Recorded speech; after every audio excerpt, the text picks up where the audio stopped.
Virus corona ternyata dari 100 orang yang kena, yang mati 2 sampai dengan 3 maksimum. Ini informasi yang saya kutip dari VOA, Voice of America. Saya bertanggung jawab, saya cuma ngomong doang apa yang disampaikan. Jadi dari 100 orang 2 yang mati, ya, 98% hidup yang kena virus corona. Jadi biasa aja. Yang lebih bahaya itu virus TBC.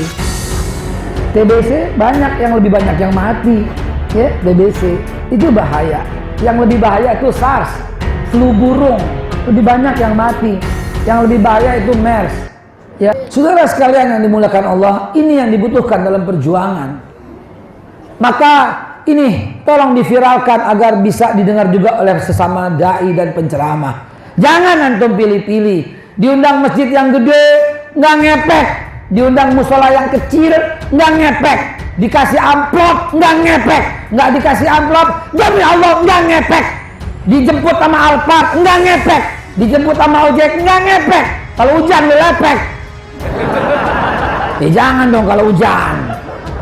Itu biar diviralkan semua sama para teman-teman semua, para dai. Jangan lagi pilih-pilih. Mau di Selek Ibul, mau naik gang, mau naik apa, terserah, sebodoh. Di mana ada undangan, kalau dia yang lebih dulu undang, kita datang, kita dakwah. 10 orang saat yang datang, biarin. 100 orang yang datang, sebodoh. 1.000.000 orang yang datang, enggak ngepek. Karena apa? Tugas kita cuman fazakir, beri peringatan. Fa inna zikratan fil mu'minin, akan bermanfaat buat orang mukmin. Kenapa orang mukmin kurang sekarang mendapatkan manfaat? Gara-gara salah memilih dai, gara-gara salah memilih penceramah yang ngetop, yang diundang. Buat apa? Buat mendatangkan massa. Ini yang kurang pas dalam dakwah. Kita koreksi sekarang. Kita koreksi untuk apa? Untuk meniru pada Rasulullah Sallallahu Alaihi Wasallam. Di zaman Rasulullah dakwah ditimpukin, zaman sekarang dakwah diongkosin. Apa nggak malu kita begini? Betul? Beneran ini saudara. Di zaman Rasulullah itu kaya raya. Apalagi waktu umur 25 menjelang menikah, lagi kaya-kayanya. Dakwah, jadi miskin. Ini ada orang miskin banget, dakwah, jadi kaya. Ngakunya pejuang Islam. Lu menghidupkan Islam atau numpang hidup dari Islam, saudara? Nggak usah emosi gitu, Bu, biasa aja. Betul, kata ibu. Saya lagi mengingatkan diri saya dan juga teman-teman para dai. Jangan macam-macam, saudara. Perjuangan kita kalah gara-gara begitu. Lah, Ustadz sendiri mobilnya banyak, dikasih sama orang. Dikasih, dan bukan dalam rangka dakwah, dalam rangka bisnis, dikasih sama orang. Sampai sekarang kita belum punya rumah. Saksinya nih semua teman-teman saya nih. Bukan gue minta rumah, bukan. Tapi sampai sekarang masih tinggal bukan di rumah saya pribadi. Bukan sok miskin, bukan. Nggak enak sok miskin. Kue aja tinggal 3, coba lu bayangin ini. Banyak tinggal 3, lu bayangin coba. Untung ada kopi Babe Haikal. Allahu Akbar. Jadi saudara, luruskan lagi niat. Saudara pun datang kemari juga begitu. Datang kemari lillahi ta'ala. Kemari biar bisnis saya lancar. Ya. Mau datang ke pengajian ibu-ibu biar suami saya jarang keluar rumah, biar setia. Ya, begitu dicampur-campur. Saya mau datang kemari biar apa? Biar tanah saya yang ngono laku dijual. Ya, datang lagi.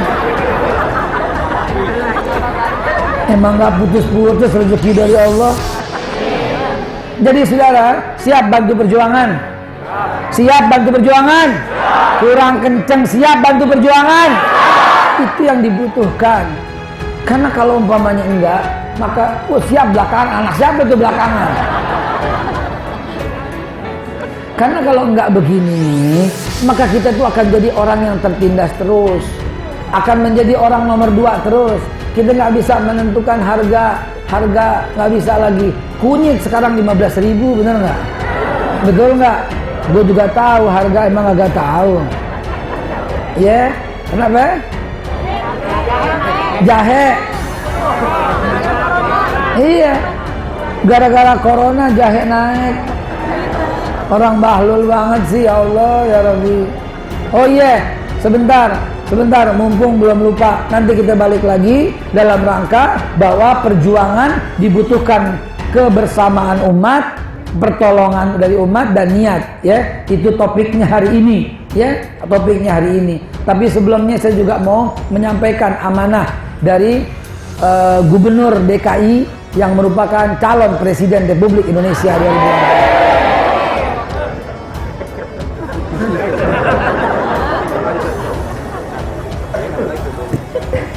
Ini yang diem aja nih mulai kesel nih.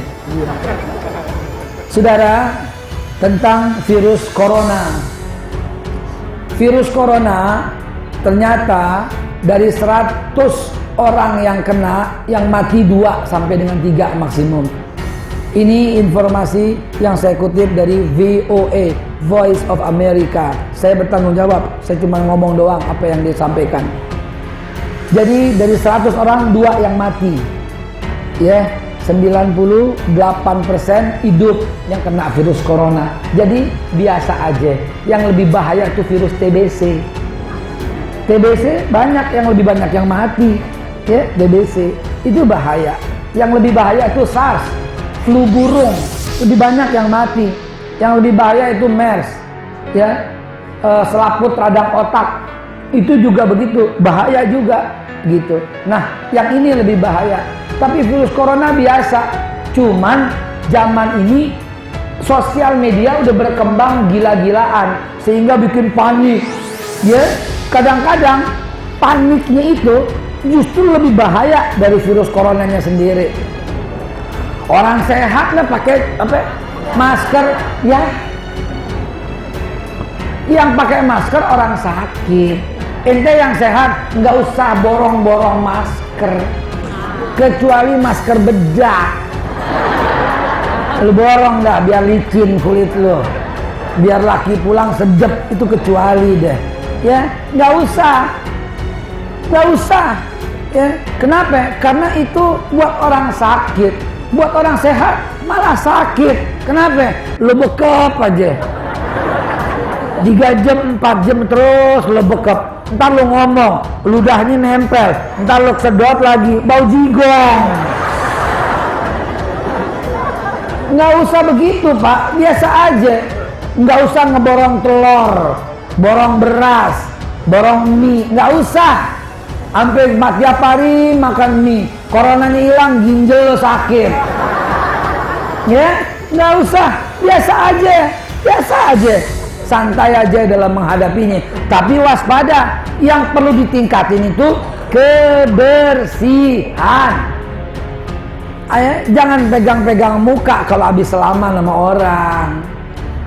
Lap pakai tisu. Jangan sering-sering ngupil. Pertama orang geli, yang kedua kotoran masuk ke dalam hidung, lu sedot, jangan. Tuh begitu. Cukup jadi orang Islam yang baik. Kemarin saya diperdengarkan sama seorang teman, dokter, iya teman saya, dia seorang dokter. Ini tisu, nggak apa-apa, jangan tangan lu pegang, ya. Udah dipakai sekali tisu, lepas, jangan ento lagi. Saudara, kemarin saya ketemu Dr. Jozi dan dia mahasiswa S3, ya, di bidang akupuntur. Lagi telepon-teleponan sama dosennya di Jepang karena S2-nya dia dari Jepang, dokter. S1, S2, S3 semuanya kedokteran, ya, ahli. Apa katanya? Ini nggak diinformasiin nih. Si dokter ini, si profesor ini, dia berani ke Cina pada waktu awal-awal diumumin belum diprotek. Dia ke Wuhan, tempat berkembang itu virus, dan dia saksikan tidak satupun orang Islam yang kena penyakit virus corona di sana. Wallahi aneh nggak lebihin, aneh nggak kurangin, itu ceritanya itu begitu. Jadi baru kemarin. Jadi dosen saya, nih ceritanya, ini saya ulangi ya. Dosen saya, dia orang Jepang, dia bercerita bahwa di Wuhan, ya, ini nggak diinformasiin, kalau diinformasiin geger, kalau disebarluasin geger, ketakutan. Kenapa? Karena Islam akan bertambah, berkembang terus. Dan saat ini di Cina, jumlah Islam perkembangannya itu sampai 80%, luar biasa.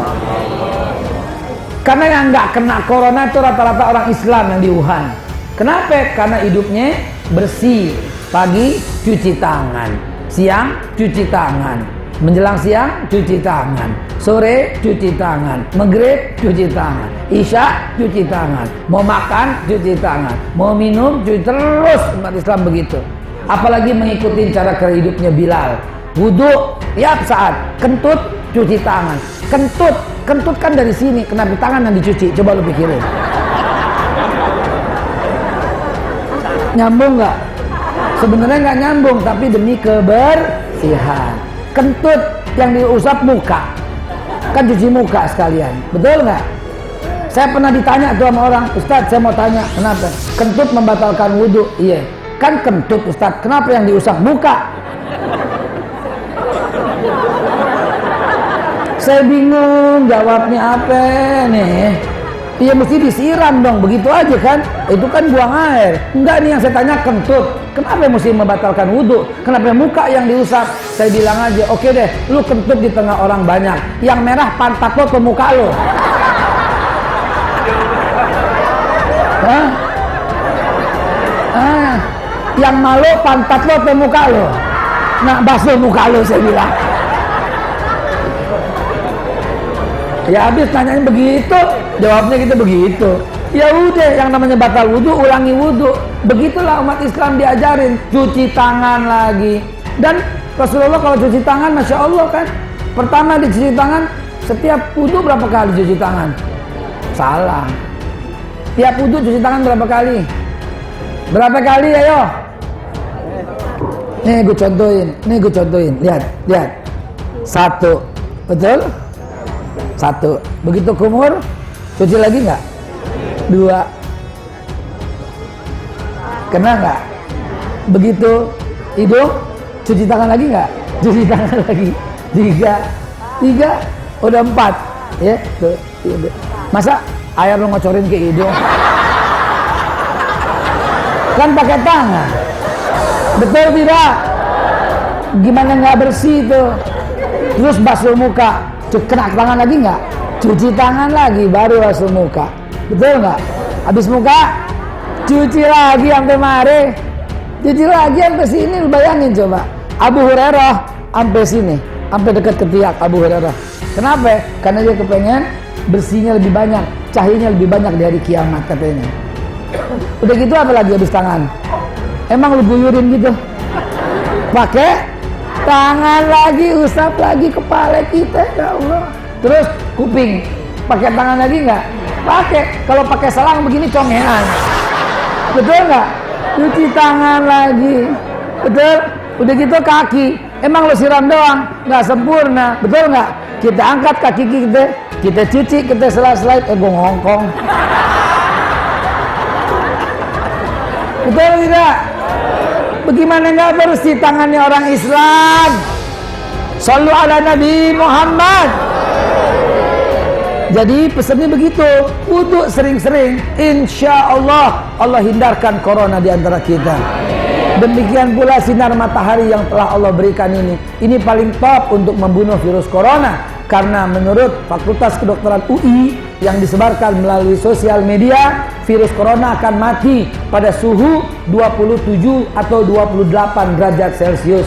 Di negara-negara Eropa jarang ketemu suhu segitu, makanya berkembang di Italia, di Korea, di Iran juga tuh, ya. Italia, Korea, Iran nggak boleh masuk Indonesia. Cinanya masih boleh, Yang bawa virus dari sono, yang bawa virus dari Cina, Cinanya masih boleh masuk ke Indonesia,